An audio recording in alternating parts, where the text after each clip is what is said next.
my channel. Today I'm going to be doing a Barbie inspired makeup look. I thought the hat went with the Barbie theme. I really hope you've enjoyed this video. Sorry for the outro as well.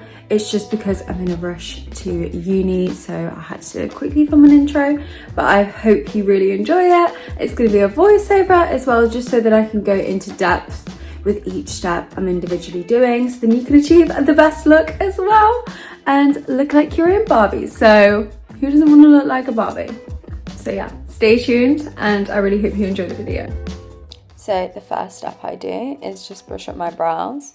I use the L'Oreal Infallible 24-hour brow pencil, and I just use the speedy side and I just brush them up and then brush them down. Then now going on to my foundation.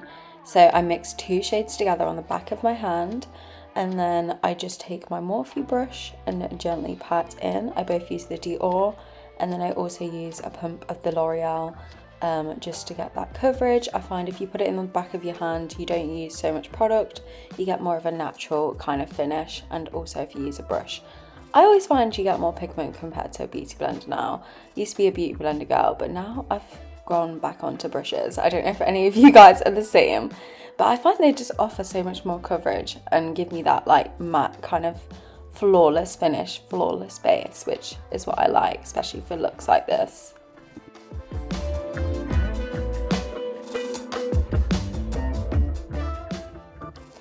Now going on to my Rimmel. I love this concealer. If you have sensitive skin like me, I highly recommend. I wouldn't say it's the most pigmented in the world, but because I used to suffer from cystic acne, I find it doesn't break my skin out every time I use it for the daily basis. So I highly recommend this concealer, and it's also clean from any like parabens or anything like that. So it's a tick in my book. So with the application of the concealer, all I'm doing is just tapping again, just around everywhere. And I just always tap around the spot if I can. And if you want even more coverage on a spot, as a girl who used to suffer from cystic acne, I always find using your fingers and tapping around the spot is the best way to gain coverage. Now I'm going on to my Sephora contour stick in the lightest shade. I find I love this because it's more of like an ashy kind of one. I do prefer the milk one, but I decided to give the Sephora contour stick a go when my milk went out, and then I'm just using the same brush as what I use for my foundation. Sometimes I find if you use the same brush, it makes the blending process so much easier, as there's like still a little bit of foundation there, so it makes it less harsh.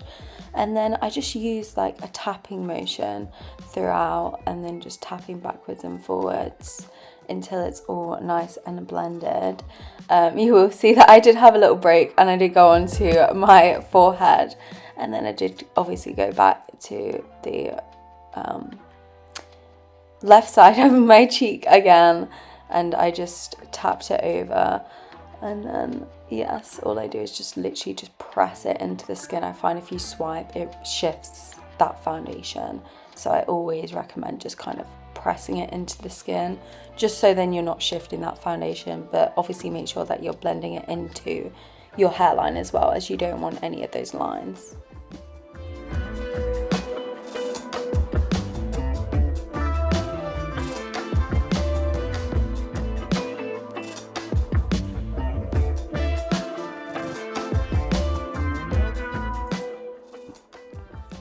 Then the next step I do is go in with my Rimmel concealer again, and then I just go under the under eyes and make a triangle for this look because I want more coverage, as we're opting for that Barbie look. So I want to make sure that I get the best amount of coverage possible for my under eyes, making sure that there's no creasing and making sure there's no dark circles, as I do suffer with quite bad dark circles. I probably need to get some eye cream.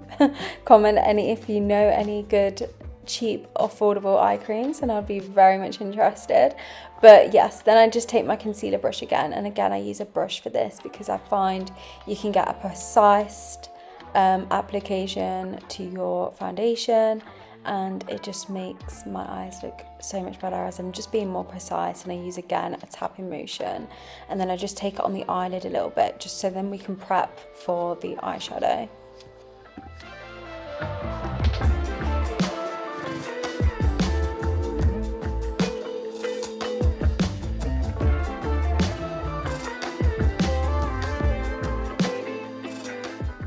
Now moving on to my eyebrows. So basically all I do is draw a center line on where it should start, and then I literally just use hair-like strokes at the front and then hair-like strokes throughout with a little bit of a line at the front, but nothing too crazy, because you don't want anything too crazy, because that's how you can get that blocky brow look.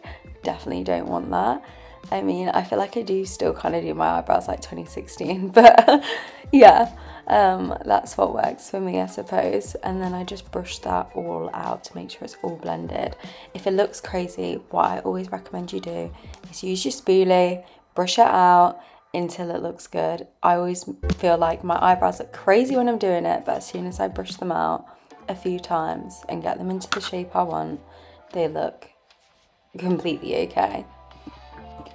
Now I'm just repeating the same process on the other side again, just drawing a line in the center, then also just using the same process, so hair-like strokes, a little bit on the middle, and then just carving out to match it up with the other one. I always find just having a mirror in front of you and just looking exactly what you're doing is the best way to get kind of like symmetrical brows as much as you can. My eyebrows obviously aren't symmetrical completely, but no one's are. But I find just making sure that mirror is in the center of your face, you can try and like work out, oh, okay, that one needs tweaking a little bit, and then making sure that they're as symmetrical as possible, sorry.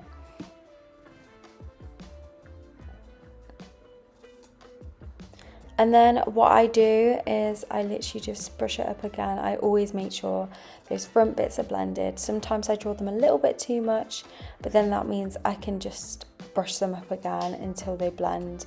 And then I just take a finger and swipe anywhere, which I think now I'm taking my fluffy brush from Morphe, and I basically just take the shade Matte Pink, and I just go all over my lid. I think for this look it was very, very pink, so I decided to go all over my lid, focusing it on the crease in Pacific, just because I do have a bit of hooded eyes, and then I just whack it all over.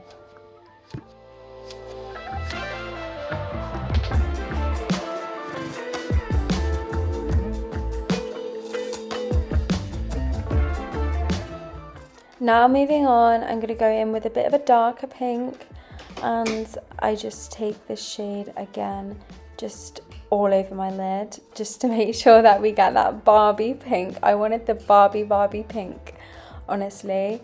I mastered it kind of at the end, but this eyeshadow palette is pigmented, but sometimes I don't find it's enough, to be honest. But maybe I need to use a darker pink, maybe. But I do like my baby pink, so that's why I used it. And then I just take like this little purpley shade, whack it in my crease, going in swipey motions backwards and forwards, just so then it's all nice and blended, and making sure I'm going up as well and out. And yeah. Now taking my favourite part, the glittery shades. Oh, I love these. And then I literally just throw that on my eyelid. I do have really, really tiny eyelids, so yeah, maybe you have more eyelid space to work on, so it'll probably look better on your eyes. For my eyes, they're quite small, so I have to kind of like be precise on where I'm each individually putting it, but I always use a flat brush when I'm doing it. So, and then I just chuck it on my eyelid, really. Now I'm just tightlining my eyes. I can do it like this, but some people can do it where they like hold their eyelid up and then with one finger and then go under. Personally, I think this way works best out for me, and all I do is just follow the lash line of my own natural lash. I'm sorry, I should have done this a little bit better and maybe gone up a bit closer, but I literally just follow and I pretend it's like a really long